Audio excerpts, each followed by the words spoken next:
Elshinta News and Talk.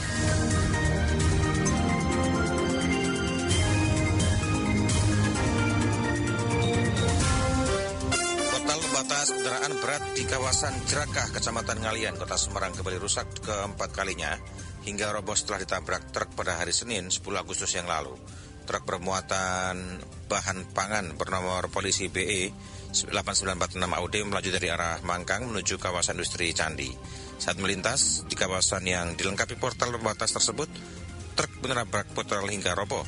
Sopir menyebut ini pertama kalinya mengantar barang ke Semarang dan menggunakan Google Maps. Dan pasca kejadian tersebut, petugas Dinas Perhubungan Kota Semarang melakukan penyekatan secara manual. Langkah itu dilakukan untuk mengantisipasi kendaraan berat yang tidak memenuhi ketentuan agar tidak memasuki kawasan Silayur di jam yang telah ditentukan. Bagaimana sebaiknya sistem pengaturan kendaraan ini dilakukan? Kita akan jumpai Dewan Penasihat Masyarakat Transportasi Indonesia dan Akademisi Prodi Teknik Sipil Unika Sugiya Pranata Joko Setiawarno. Elshinta News and Talk. Halo, selamat siang Pak Joko. Oh, sepertinya belum tersambung ya, terputus komunikasi kami dengan Pak Joko Setiawarno ya. Kita akan mencoba untuk menghubungi kembali Pak Joko Setiawarno untuk berbincang bersama kami di perbincangan kita kali ini. Dan kami juga undang Anda melalui telepon di 021 024 764 8900 atau pesan singkat 081 180 6543 serta mention Twitter kami di @radio_elshinta atau @elshinta_smg untuk berbincang bersama kami. Dan kami mencoba untuk berbincang bersama beliau.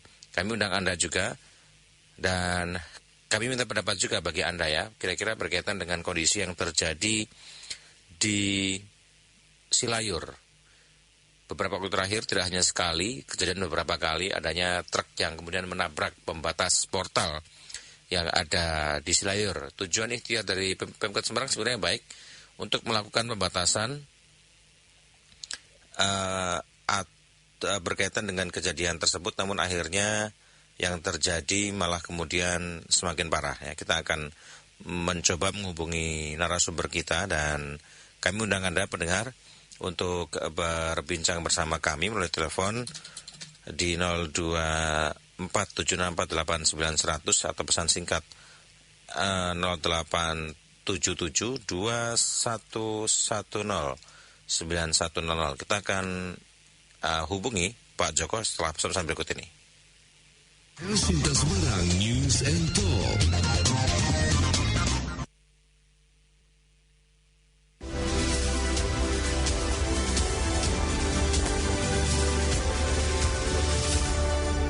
Wakil Ketua DPRD Provinsi Jawa Tengah Setia Ari Nugroho meminta pemerintah melakukan evaluasi terhadap akurasi data tunggal sosial dan ekonomi nasional yang digunakan sebagai salah satu dasar penentuan penerima KIP kuliah. Menurutnya, ketidaktepatan pendataan berpotensi membuat calon mahasiswa dari keluarga kurang mampu kehilangan kesempatan memperoleh bantuan pendidikan. Menurut Ari, kondisi tersebut perlu menjadi perhatian serius pemerintah karena dapat menghambat akses pendidikan tinggi bagi masyarakat kurang mampu yang memiliki prestasi akademik. Menurut saya, ini harus menjadi perhatian serius ya bagi pemerintah karena ketika banyak anak-anak kita yang sesungguhnya mampu untuk mendapatkan kartu Indonesia Pintar Kuliah itu, tetapi kemudian tidak mendapatkan, ini kan sama saja menghambat akses pendidikan tinggi bagi masyarakat yang kurang mampu, yang memiliki prestasi akademik. Nah, jika sistem penentuan desil ya, DTSN yang ada di kita ya, bisa kita evaluasi lebih transparan dan tepat sasaran, mestinya kita harus duduk bersama. Jangan sampai ketidaktransparan seleksi yang dilakukan menjadikan sejumlah calon mahasiswa tidak jadi ikut berkuliah. Pembaruan dan sinkronisasi data perlu dilakukan secara berkala agar kondisi ekonomi masyarakat yang tercatat dalam sistem benar-benar mencerminkan keadaan di lapangan. Nah, semoga ini bisa segera ada perbaikan ya, sehingga betul-betul mereka-mereka yang berhak mendapatkan fasilitas kuliah ini bisa terfasilitasi begitu. Pesan ini disampaikan oleh Setiari Nugroho, Wakil Ketua DPRD Provinsi Jawa Tengah. Elshinta News and Talk. Dan kami sudah terhubung bersama dengan Dewan Penasihat Masyarakat Transportasi Indonesia dan Akademisi Prodi Teknik Sipil Unika Subjabanata Joko Setiawarno untuk membahas topik kami. Kita akan sapa Pak Joko, selamat siang. Selamat siang Pak Joko. Ya, belum tersambung komunikasi kami dengan Pak Joko Setiawarno. Kami akan mencoba untuk menghubungi kembali Pak Joko Setiawarno. Pak Joko, selamat siang. Halo Pak Joko, selamat siang. Halo Pak. Apakah tersambung komunikasi kami Pak Joko? Sudah tersambung. Ya, Pak Joko. 4 kali ya kejadian kecelakaan atau kerusakan roboh portal pembatas di kawasan Ciracas Semarang akibat adanya kerusakan disebabkan oleh ditabrak oleh kendaraan besar seperti truk. Apa kemudian sorotan dan catatan yang bisa diperhatikan dari kejadian ini Pak Joko? Ya, ini memang menjadi hal yang penting, artinya segala upaya sudah dilakukan, tapi kembali lagi bagi pengusaha-pengusaha ini juga dilematis ya, karena mereka juga butuh angkutan yang bisa memberi keuntungan. Sementara harga kontraknya mungkin tidak masuk. Artinya kalau dengan kontrak biasa ya mereka agak susah. Saya pernah diskusi dengan pengusaha itu ya, paling nggak sehari 2 rate, kok cuma 1 rate nggak nutup katanya. Ini problemnya di situ. Ya, kontraknya jadi tambah lagi mungkin dengan supirnya harganya pas-pasan. Jadi kalau dia tidak barang muatan lebih ya nggak mungkin lewat. Ya nekatnya ya tabrak aja. Risikonya urusan belakang. Nah ini saya kira kalau sudah seperti ini terus-menerus ya penegakan hukum aja yang harus dijalankan. Solusinya memang hanya penegakan hukum atau memang ada solusi yang lain Pak? Karena ini kan kita tahu memang di atas memang ada kawasan industri yang aksesnya memang satunya di arah situ. Atau memang ada, itu memang hanya satu solusi terakhir penegakan hukum ini Pak? Ya sekarang mau solusi membuat jalan juga nggak mungkin. Yang dulunya ada rencana Semarang Outer Ring Road, ya udah hilang wacana itu. Apalagi sudah ada jalan tol kan. Kemudian kalau membuat Outer Ring Road pakai APBD Kota Semarang nampaknya agak berat. Apalagi TKD-nya dikurangi kan, eranya Prabowo kan TKD dikurangi. Untuk bayar pegawai aja nggak cukup, ya kan? Nah, masalahnya di situ. Nah, ini udah terlanjur, di sana ada kawasan industri. Ya sebenarnya kalau dia buat jalan, asas jalan lingkar masih memungkinkan. Cuman kan, di mana lagi? Atau, ya kalau mau melandaikan di jalan di mana, di Selayur, ya ongkosnya cukup mahal juga. Landai dalam arti tidak bisa total, mungkin bagian tengahnya aja lah dibuat landai itu kan. Nah, tapi itu kan harus biaya juga, ngeruk dan sebagainya. Bisa seperti itu. Ya, meskipun ya dianggap agak ekstrim juga. Ya, tapi mau gimana lagi?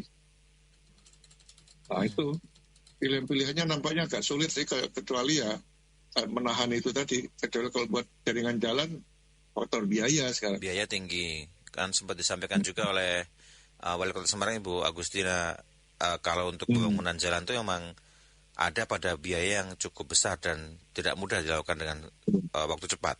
Tapi kalau pembatasan, kemudian ada jam-jam yang sebenarnya sudah diberikan waktu mereka. Tapi kenapa kemudian ini masih terjadi?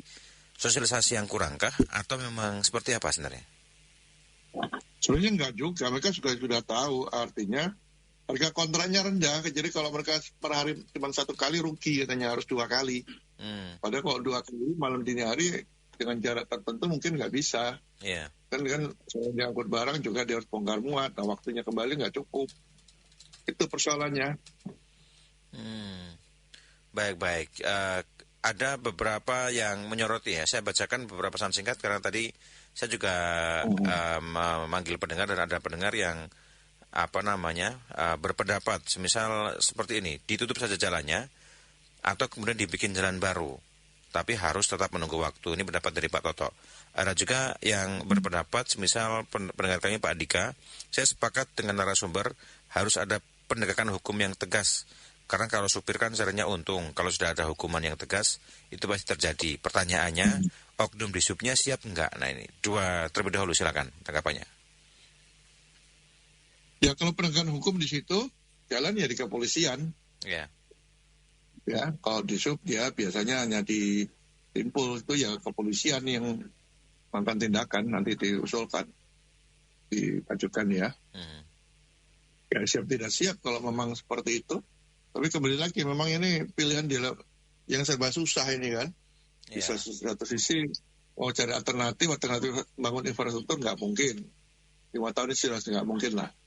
Kecuali pusat mau ngelontorkan uang, bangun jalan. Tapi kan daerah lain juga minta bagian. Apalagi sudah TKD dikurangi, ada. Berat kondisi daerah sekarang. Oke, baik. Coba kita agak teknis ya Pak. Semisal berkaitan dengan kejadian, bagaimana Pak? Ada. Ya, kalau mau teknis, membuat jaringan tengahnya tadi, mungkin dikeruk, kan satu lajur lah. Tapi itu juga butuh biaya.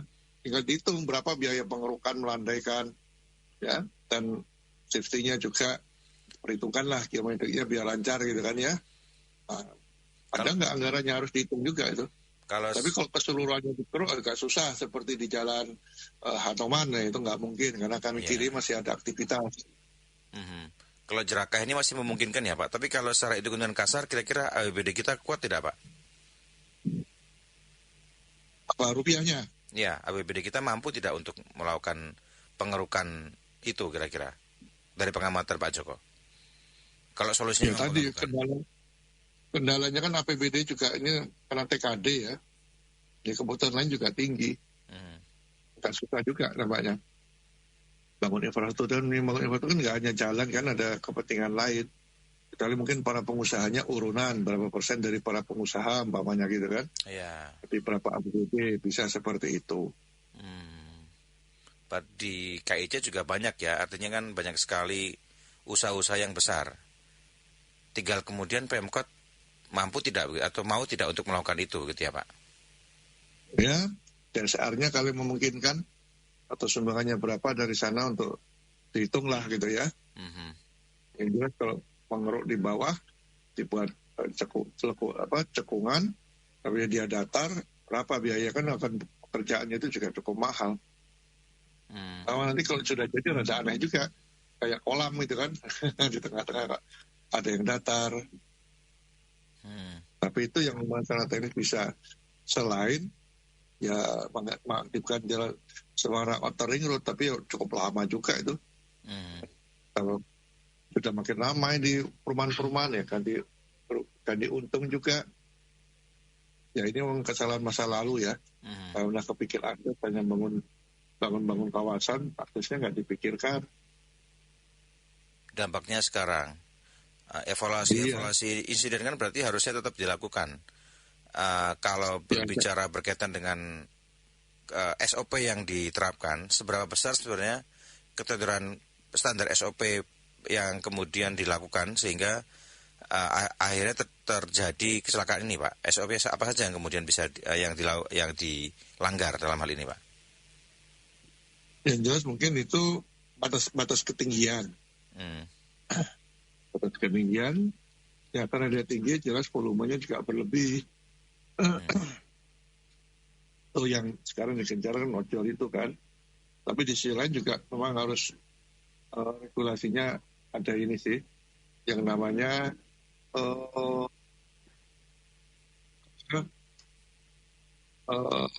tarif atas atau batas atas batas bawah lah. Ya.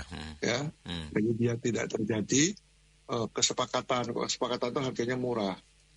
Memang kemudian tertentu ada harga atas bawah sehingga ya tidak tadi saling memberikan subsidi, tapi ya para pengusaha ini juga jangan terlalu banyak permintaan. Kadang-kadang pengusaha juga kasihan itu Kalau mau lebaran, mau apa, permintaannya banyak, ada kejuaraan apa, suruh nyumbang. Ya kalau ada uang, kalau enggak, akhirnya uangnya banyak lari ke sana kan. Saya menggunakan CSR-nya, CSR juga yang itu udah umum lah, jadi pengusaha di Indonesia tuh susah. Kecuali mau kompromi, kalau kompromi juga suatu saat ya jadi bumerang juga kan. Kayak ATM berjalan, ya itu kondisi Indonesia kayak gitu itu. Ada wacana sempat penggunaan portal elektrik, Pak, yang lebih kuat di titik-titik lain.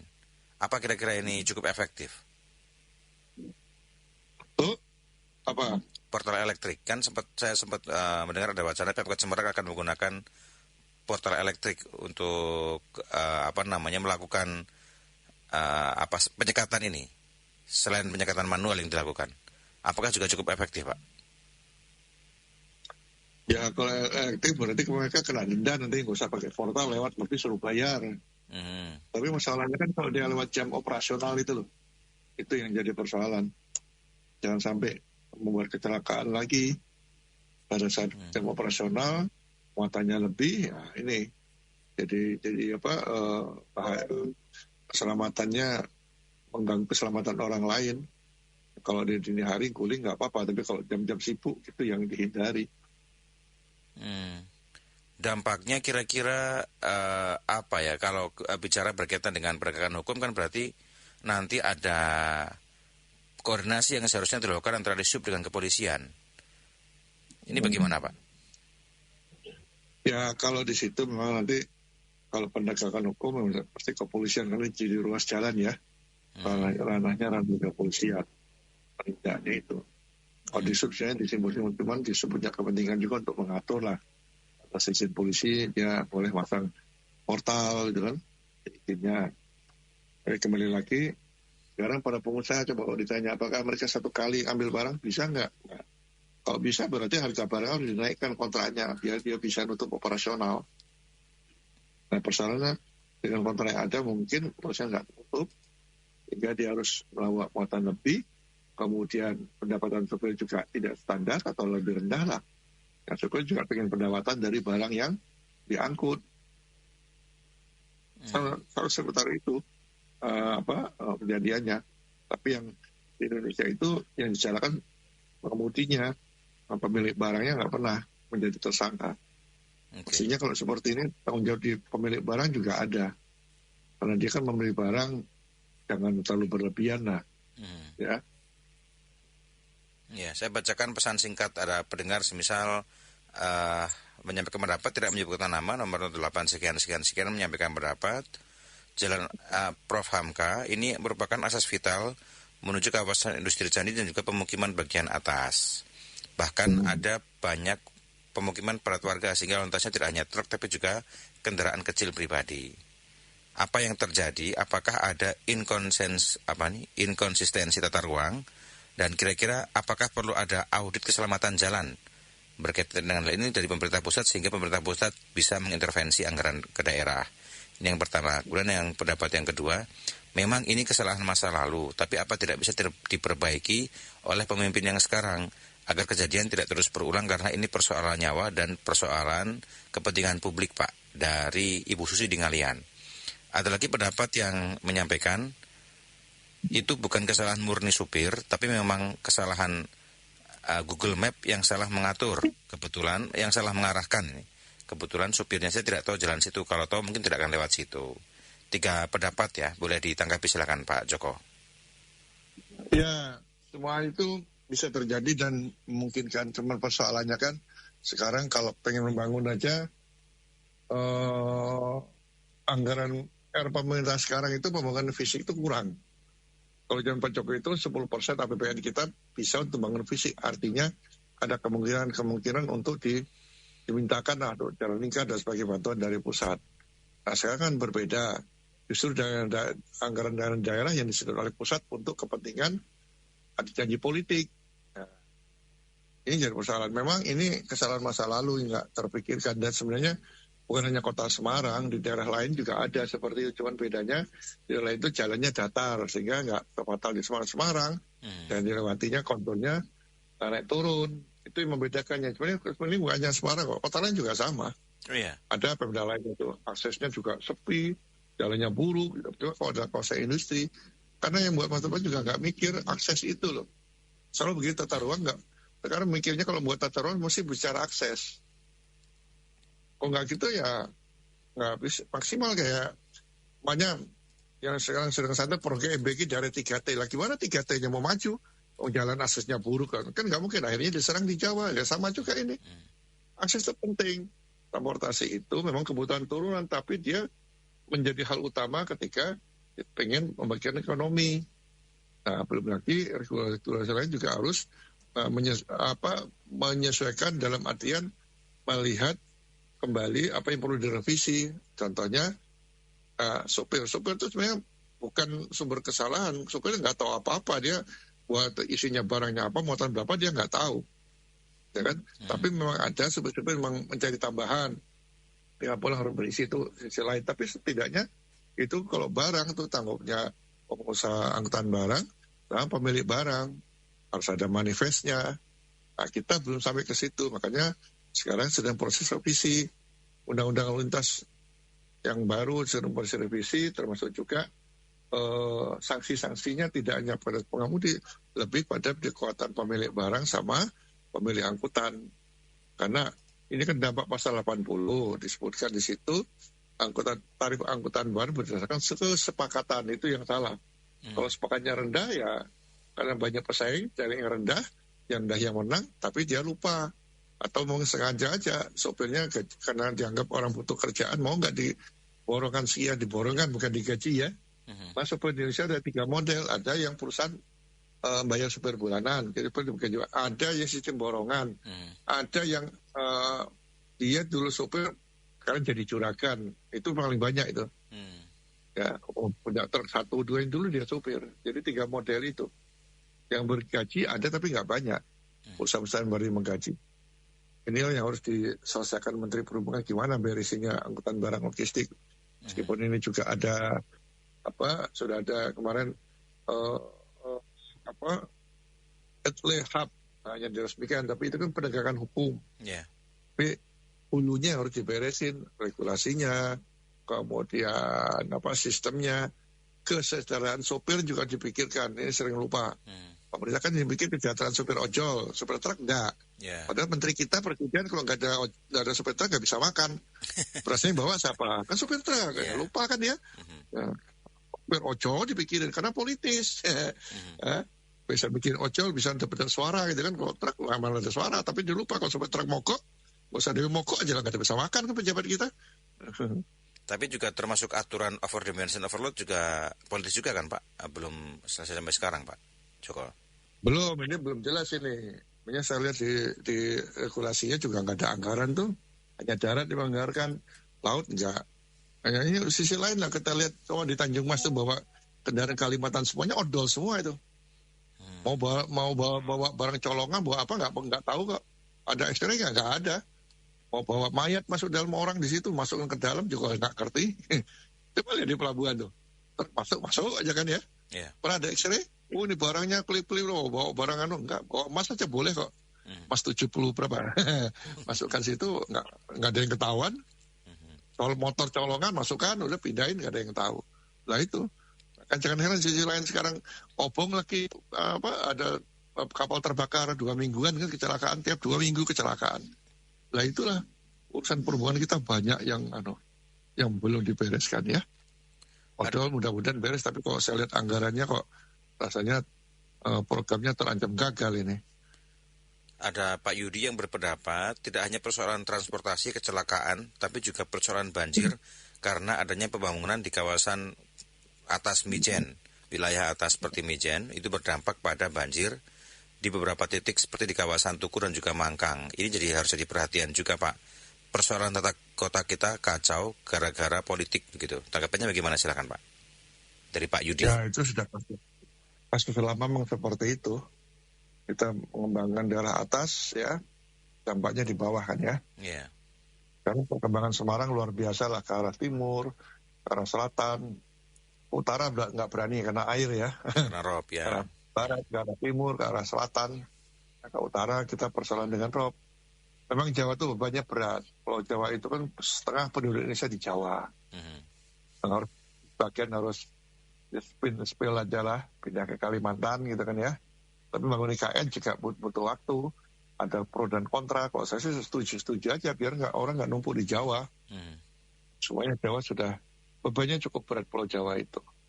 Ya, memang segalanya ada, tapi di sisi lain ini persoalan lingkungan. Banyak hal yang harus dibenahi. Cuma hal kecil ini aja belum selesai kan? Iya. Ini hulunya berarti di mana kalau harus berbagi? Regulasi kah? Atau ya hulu masalah regulasi. Kalau berkaitan dengan transportasi yang ada di Jerakah ini? Ya, masalah kesehatan supirnya dipikirkan, supir kita gajinya rata-rata kurang dari 4 juta. Ya harus UMR lah. Ya kan? Bikin kesehatannya supir.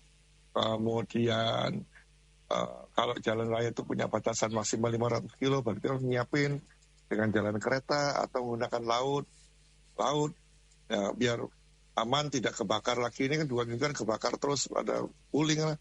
Ya manifestnya harus benar, ya harus ada X-ray, ada badan timbang, tidak berlebih. Nanti yang dilempar ke daerah luar Kalimantan tidak overload semua. Ya, regulasinya juga harus dibenahi, mudah dianggarkan juga kalau naik kereta biar murah. Ya pemerintah memberi subsidi angkutan barang. Kok saya kemarin belum ada anggarannya itu.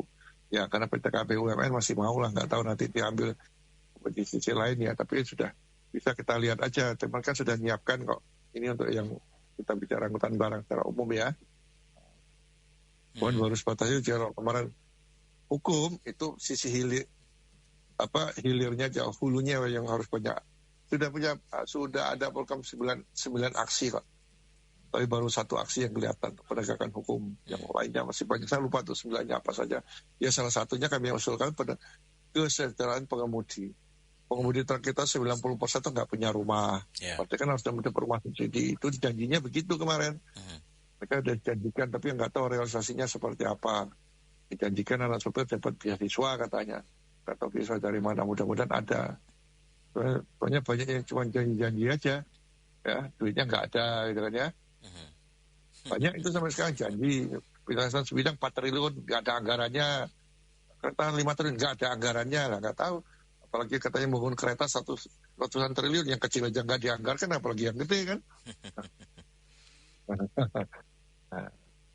Baik, terima kasih Pak Joko sudah sedia berbincang bersama El Sinta ya siang ini. Selamat siang Pak Joko. Selamat siang. Demikian bentuk wawancara kami bersama dengan pakar transportasi dari Unika Sugia Pranata, Joko Setiawarno. El Sinta